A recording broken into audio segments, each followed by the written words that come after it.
El Tesoro is one of the most traditional tequilas out there and from one of the most traditional tequila making families that ever made tequila. But today they're owned by a global company. Are they able to maintain their quality? Are they just living off of their name? But in this video, we're gonna get right into all of that. El Tesoro is a brand that I've actually spoken so much about on this channel. And this week we did a private tequila dinner with El Tesoro, and it was the first private dinner that we did like that. It was really awesome. We had a whole bunch of people here, and it was such an incredible event. It was a 3-course meal. There was a welcome cocktail that I made with El Tesoro, and then we did a tasting through 3 of their expressions, as well as a really special bottle that everybody got to taste. But we'll get to that in a little bit when we talk about the brand a little bit more. Okay, maybe I was a little facetious at the beginning of this video. Like, I love them as a brand, right? It's why I did a tequila dinner with them. It's why I've talked so much about them. I feature them in so many videos, especially in the one where I said the best tequilas out there right now. I'm pretty sure I talk about them a lot. But I realized I never actually did like a deep dive into the brand in its own standalone video. And I figured, why not do it now? Let's talk a little bit about what the brand is, a little bit of where they came from, some of the pedigree behind this brand, which I think is so important, especially because when I talk about tequila brands, I do talk a lot about the families that make them, and the Camarena family who make El Tesoro is one of the most traditional families in the history of tequila making. And one thing that I really should mention is they really focus on their Tahona. So both on the toppers and on their label, you can see a Tahona. Tahona is just a big volcanic stone wheel that's used to crush agave. It's a very ancestral method of crushing agave and making tequila. I think there's only like 10 distilleries that have Tahonas. I think there's actually only 20 Tahonas in existence in tequila production. That number could be wrong,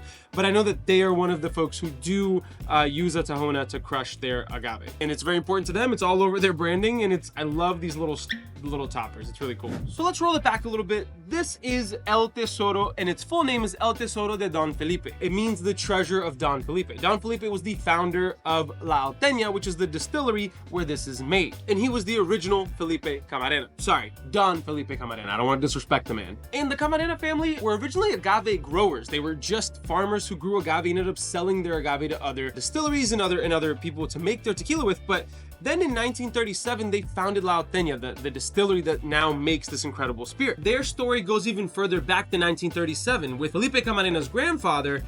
He was one of the first people to plant agave in the highlands of Jalisco, and a lot of people thought he was kind of crazy to do so. And today, Highland tequila or Highland agave used for tequila is very common, but he was one of the first ones to plant it up in the highlands. And then after many years, Don Felipe then passed the distillery on to his son, and later on down the line, his grandson inherited the distillery, and that is the current master distiller, Carlos Camarena. And today, Carlos is the master distiller, and his sister Jenny is the head of operations for El Tesoro, the brand. So they've kept it in their family for so many different generations. I've actually gotten to meet both of them. I was invited by El Tesoro to a dinner in New York last year where they launched these 2 special editions right here, and I got to talk to both Jenny and Carlos and meet them, and then we went to go drinking a Katana Kitten after, and they are very incredible, special people. I actually got to have lunch with Jenny as well this year in New Orleans, and she's just a joy to be around. But I want to talk about this in a little bit. Back to the story. And also just a fun fact, Carlos and Jenny's older brother, Felipe Camarena, I know the names get a little confusing. He's actually the founder of G4 and the distillery El Pandillo. He went off and did his own thing. I actually have a whole video on El Pandillo that I did a little while back. Also, just for funsies, the G4 or G4 means 4 generations, and Felipe named it after his sons, who would be the 4th generation of master distillers, because himself and Carlos are in the 3rd generation, their father was the 2nd generation, and Don Felipe, the founder of El Tesoro de Don Felipe, was the 1st generation. Fun little bits for you guys. Let's talk a little bit about the actual brand itself. El Tesoro is actually one of a few brands that I know of that are distilled to proof, meaning that when it comes off the still, usually tequila, they add water to it to bring it down to about 38-40% ABV to make it more palatable. But El Tesoro is actually distilled to proof. That takes a little bit more maneuvering and MacGyvering with the science to get it right. There are other spirits that this is done in, like for example, Pisco is distilled to proof and can only be distilled to proof. And some people say that it's like more true, authentic flavor because you're not like watering it down. And so I did mention at the beginning that they're owned by a global brand. Well, the brand El Tesoro was launched back in 1990, and in 1999 it was acquired by a company that would later go on to become Suntory, Beam Suntory, the company that owns so many different spirit brands, one of the biggest spirit brands brands on the planet today. And normally, if you'd hear those words coming out of my mouth, I would be like, stay away from that product. One of the things that I've always found so fascinating about El Tesoro is that despite that ownership, despite that link with the rest of their portfolio, they've always kept the quality of this sky high. They've always let Carlos do his thing, and their product is outstanding. It's very clean. They do not use anything other than, what should be in tequila. And that brings us back to these special bottles that I mentioned that I got to go down to New York City and try last year. Last year, El Tesoro launched their Mundial collection. It's like a worldly collection. And with this partnership with Beam Suntory, it gives them access to incredible barrels that they can use and then create some awesome expressions with. For example, I have in front of me here 2 very special bottles. One that was finished in Laphroaig casks and one that was finished in Knob Creek bourbon casks. Being able to finish the añejos in those barrels are going to give it a very unique flavor. This Laphroaig añejo, we'll taste it in a little bit, but it is, it's amazing. And this year, they actually launched the Basil Hayden version as well, but this is a reposado. Now, fun fact, for this dinner that we did this week, we were supposed to do a tasting of the Blanco, the Repo, and the Añejo. We went through like 6 bottles of the Añejo because the cocktail that we did for the dinner had the regular Añejo, but no one in the state of Massachusetts had any Reposado, and we tried to get some for the event and we couldn't. But luckily we had 3 bottles of the Basil Hayden Repo that we gave to everybody as a tasting, and it was outstanding, and people were very happy that we were pouring such a special bottle as part of the regular tasting. Yeah, it was really cool. If you guys got to participate, I'm happy. And if you didn't, make sure you're subscribed to my newsletter and you're following me to know when we do another tequila dinner like that. Anyway, back to the story. So I have found, and I was very skeptical at first when I heard that, they were part of Suntory, but truthfully, the quality has been maintained throughout all of this, and they really have tried to keep it guided in their roots. One of the really interesting things that I think that they've done is actually the rebrand. These bottles look way nicer than they used to. This is what the bottle used to look like. This was a bottle from 2017 that one of the guys who works for Suntory here in Mass, he brought to me. So Jake, thank you so much. This is incredible. And it's just a really fun little comparison to get to see what the old Blanco bottles used to look like and versus the new ones. The design, the style, the branding, like all of it. It's a really cool thing. But all right, Louis, so that's really great and all, but what does it taste like, right? Well, let's get to it. Your wish is my command, people. So firstly, the Blanco. Love that. On the nose, very agave forward, nice citrus, vegetal, and a little bit of like black pepper.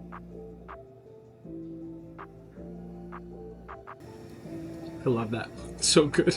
You get those flavors of citrus. That roasted agave is just so nice. The black pepper is prominent. It's beautiful. It's a beautiful, beautiful, beautiful Blanco. So good. Next up, the Reposado.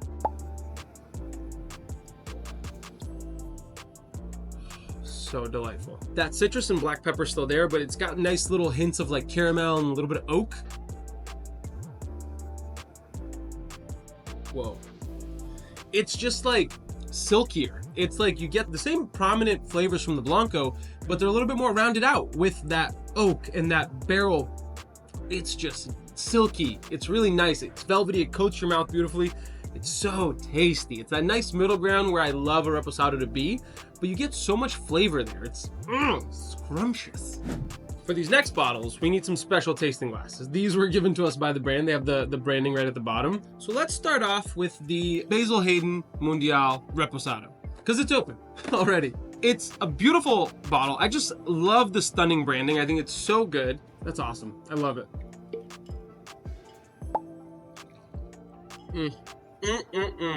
This is their newest release. I don't really know who has any or where you can find some. Apparently Massachusetts doesn't have any. They had to bring these from Connecticut. So thank you. That is amazing. It's like they took like the regular Reposado and just like turned it up to like 11. You get these amazing bourbon flavors, more so than you would with just like a regular aging.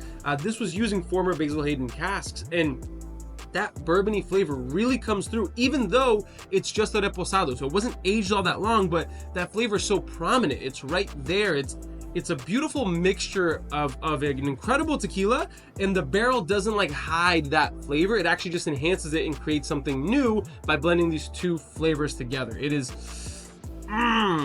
so good. And this is the El Tesoro Añejo Knob Creek. Again, branding is beautiful. I think the Mundial collection is just very regal. It's just nice. I don't know if you guys can tell, but I'm having myself quite a day reliving going through these bottles right now for my enjoyment and also yours, I think. If you guys wanting to watch this video being like, oh, should I get this? What's Louis' nuanced opinion? Well, I love this brand. I really do. We'll talk a little bit more about it, but like, I don't know, I'll just be honest. The nose is very different on this one. It's got these like butterscotchy kind of elements to it on the nose. A little caramelly. It's nice. It's rich, it's complex. The barrel's a little bit more prominent, and it's different than the like Basil Hayden is. This one's got like a deeper like caramelly oaky flavor, whereas the Basil Hayden's a little bit more bright. It's got like fun barrel elements, but this one being an añejo, aged a little bit longer, richer in that oak. Oh, it's good, man. It's really tasty. All the things that I said about the Basil Hayden, this one, it works. It's a mixture of incredible flavors, a really well-made tequila that isn't subdued by the barrel, but in fact actually makes a nice mixture of flavors. It's scrumdiddlyumptious. And now for the Mundial collection that I think is one of the craziest, the Laphroaig Mundial edition. Laphroaig, the first time I heard it, I was like, oh really? Do they do that? Like, I feel like that just isn't gonna match. But what does it taste like? What does it smell like? Find out next week on Dragon Ball Z. It's a joke for my male demographic between the ages of 25 and 40. Ooh, that nose, it's very smoky, but not in like a mezcal smoke. Similar, but not really the same. It's different. It's like mulchier. It's like a more grassy kind of smoke, if that makes sense. You get some like a little bit of caramel, but that smoke is the predominant aroma, along with, you know, some of the barrel notes there.